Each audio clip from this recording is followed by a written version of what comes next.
धन्यवाद करता हूँ कि आप लोगों ने मुझे अपने बीच आने का ये अवसर प्रदान किया।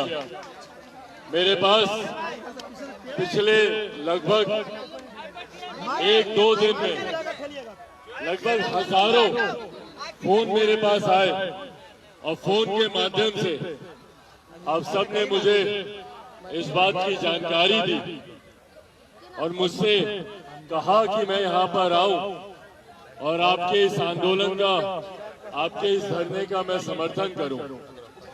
मैं ईमानदारी से इस बात को मैं कहना चाहता हूं कि मैं व्यक्तिगत तौर पर और मेरी पार्टी लोक जनशक्ति पार्टी रामविलास आपकी हर एक मांग का पूर्ण समर्थन करती है। ये मैं आपको दिल से कहना मैं ईमानदारी से इस बात को मानता हूँ कि लगभग पिछले 4 साल से आप लोगों ने दिन रात एक कर दिन रात आप लोग खटे हैं। पिछले 4 साल बिना किसी मापदंड के, बिना किसी मामदेव के, सिर्फ इस आश्वासन पर कि आने वाले समय में राज्य सरकार, मौजूदा मुख्यमंत्री और निरंतरता में आपको इस बात का आश्वासन दिया गया।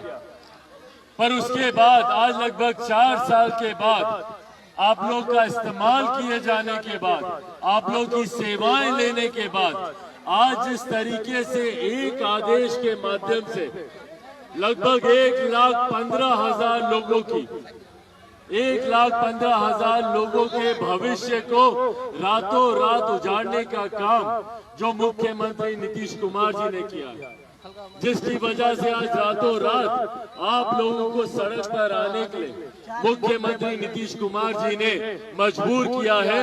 उनके इस कृत्य की जितनी निंदा की जाए उतनी कम है। मैं अपनी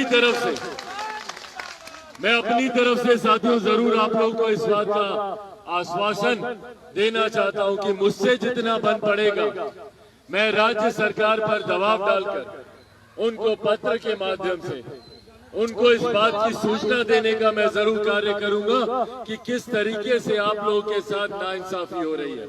पर साथ ही में मैं आप लोगों से भी आग्रह जरूर करूंगा, मैं आप लोगों की इस बात के लिए हिम्मत जरूर बांधना चाहूंगा कि ये लड़ाई आसान नहीं होने वाली है, क्योंकि जो हमारे प्रदेश के मौजूदा मुख्यमंत्री हैं नीतीश कुमार, उनके कान पे जूं नहीं रेंगती।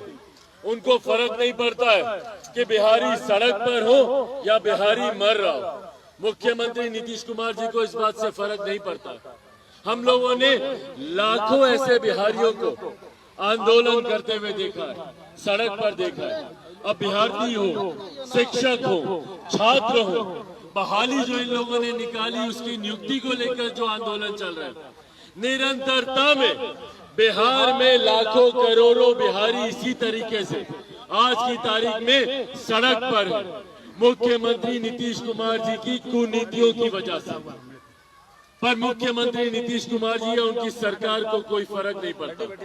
वो आंख मूंदकर कान में तेल डालकर ये सरकार बैठी हुई है। अंधी बहरी ये सरकार है। ये सरकार को बिहारियों की असुविधाओं से कोई फर्क नहीं पड़ता। तो इसीलिए जहां एक तरफ मैं आप लोगों को इस बात का आश्वासन देता हूं कि मुझसे जितना बन पड़ेगा मैं राज्य सरकार पर दबाव डालने का कार्य करूंगा और उनसे यह आग्रह करूंगा कि वो जल्द से जल्द जो आदेश उन्होंने दिए हैं उस आदेश को ये वापस लेने का काम करें।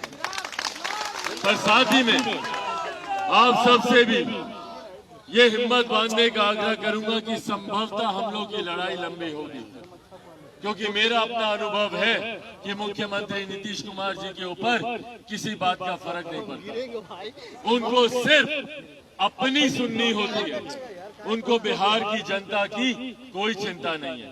इसीलिए निरंतरता में हम लोगों ने देखा है कि जो लोग यहाँ पर आते हैं, धरना देते हैं, या ऐसे पीड़ित परिवार जिनके घर पे कोई घटना घटती है, एक जगह आप मुख्यमंत्री नीतीश कुमार जी को नहीं देखेंगे कि कभी वो किसी धरना प्रदर्शन पे बैठे हुए लोगों से मिलने गए हो या कहीं पे किसी पीड़ित परिवार जहाँ पे कोई घटना घटी हो उन पीड़ित परिवारों से मिलने गए हो। तमाम ऐसे उदाहरण हम लोग के सामने, मुजफ्फरपुर में अभी किस तरीके से कितने लोगों की आंखों की रोशनी चली गई, उनकी आंखें निकाल ली गई। क्यों? क्योंकि वहां पे स्वास्थ्य सेवाएं इतनी बदहाल थी। मुख्यमंत्री नीतीश कुमार जी ने एक परिवार से मिलना जरूरी नहीं समझा। यहाँ पर जहरीली शराब पीने से कितने परिवार ने अपने सदस्यों को, अपने परिजनों को खोया। मुख्यमंत्री नीतीश कुमार जी ने एक व्यक्ति से मिलना जरूरी नहीं समझा। आए दिन अपराध की वजह से लोगों की जान जाती है। मुख्यमंत्री नीतीश कुमार जी एक व्यक्ति के पास जाकर उनके आंसू पोंछना जरूरी नहीं समझते। तो मुख्यमंत्री नीतीश कुमार जी को कोई फर्क नहीं पड़ता कि हम लोग भैया सड़क पे हो, सुखी हो, दुखी हो। ठंड के इस मौसम में, कड़कड़ाती इस ठंड में महिलाएं यहाँ पर बैठी हैं, बुजुर्ग यहाँ पर बैठे हैं, हमारे युवा पीढ़ी के साथी यहाँ पर बैठे हैं। पर मुख्यमंत्री नीतीश कुमार जी को फर्क नहीं पड़ने वाला कि हम लोग ठंड में ठिठुरते रहे, हम लोग की जान ही क्यों ना चली जाए, पर वो अपने कमरे में आलीशान की वो जिंदगी जीते रहेंगे। उनको हमारे दुख से फर्क नहीं पड़ेगा। पर हाँ, आप लोग की मांग जायज है, उनको फर्क पड़ना चाहिए। और अगर नहीं फर्क पड़ेगा तो हम लोग पूरी ताकत झोंकेंगे उनके ऊपर दबाव डालने के लिए, ताकि उनको फर्क पड़े। तो अंत में साथियों, बस ये वादा आप लोगों से करके जाऊंगा कि मैं अपने माध्यम से, पत्र के माध्यम से और विभिन्न और तरीकों से उनसे संपर्क साधकर, विभिन्न विभाग से संपर्क साधकर मुझसे जितना बन पड़ेगा मैं न सिर्फ उनकी जानकारी में इस विषय को दूंगा, बल्कि जो आदेश उन्होंने दिया है और एक पत्र के माध्यम से लगभग 1,15,000 लोगों के भविष्य को जो उन्होंने अंधकार में डाला है, उस पत्र को, उस आदेश को वापस लेने का उनसे मैं आग्रह करूंगा। उनके ऊपर दबाव डाला जाएगा इस बात का। और साथ ही में ये विश्वास आप लोगों को दिलाना चाहता हूं कि आपकी इस लड़ाई के साथ मैं, मेरी पूरी पार्टी, लोक जनशक्ति पार्टी रामविलास का हर एक कार्यकर्ता आप लोग की इस लड़ाई में आप लोग के साथ मजबूती से खड़ा है।